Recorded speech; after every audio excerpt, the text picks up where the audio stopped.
Mayroon ako ditong 500 grams na pork limpo.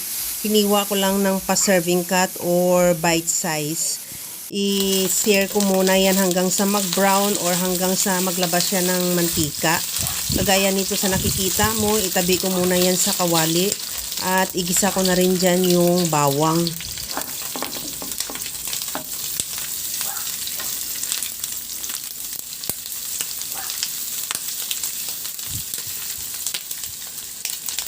Isunod ko na rin ilagay yung sibuyas. Maglagay din ako ng kamatis.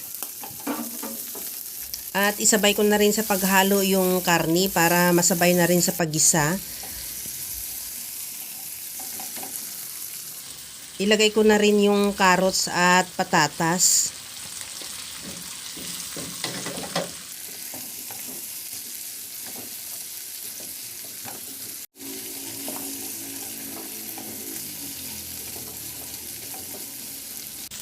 Timplahan ko na rin ng asin at paminta.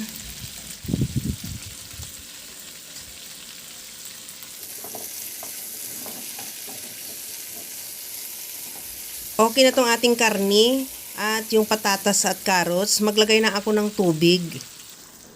Nakadepende naman yung tubig sa dami mong karni o sa dami mong sahog.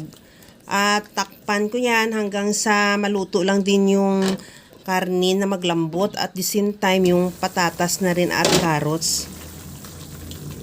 Okay na to yung ating karni, malambot na. Ganon din yung patatas at carrots. Ilagay ko na yung mushroom. Na steam mushroom lang yan sa lata. At lagyan ko na rin ng grated cheese.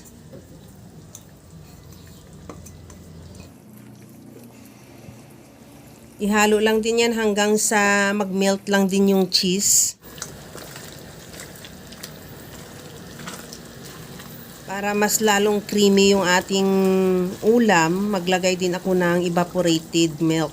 Bali, tira lang yan na evaporated milk ko sa ref. Ilagay ko na lang din lahat. Siguro mga kalahating lata lang yan. At pwede rin kung halimbawa mayroon kang all-purpose cream, pwede rin yun ang ilalagay mo. At mayroon na rin akong 4 na pirasong nilagang itlog. Ilagay ko na rin at timplahan ko ng liquid seasoning. At kunting halo lang yan, ready to serve na yung ating napakasarap na creamy pork pastil. Kaya mga kalasa, kung nagustuhan mo yung ating video, please like na lang at paki-share na rin sa inyong mga friends. At kung bago ka pa lang sa aking channel, subscribe na at i-click mo na rin ang bell button para sa mga notification. Kaya mga kalasa, alam ko, kayang-kaya mo tong gawin dahil sa sobrang simple at napakadali niya lang lutuin. Kagaya lang lagi sa sinasabi ko na wala namang hindi marunong magluto basta sa simpleng paraan lang. Okay na to, hanguin ko na lang yan at ready to serve na yung ating napakasarap na creamy pork pastil.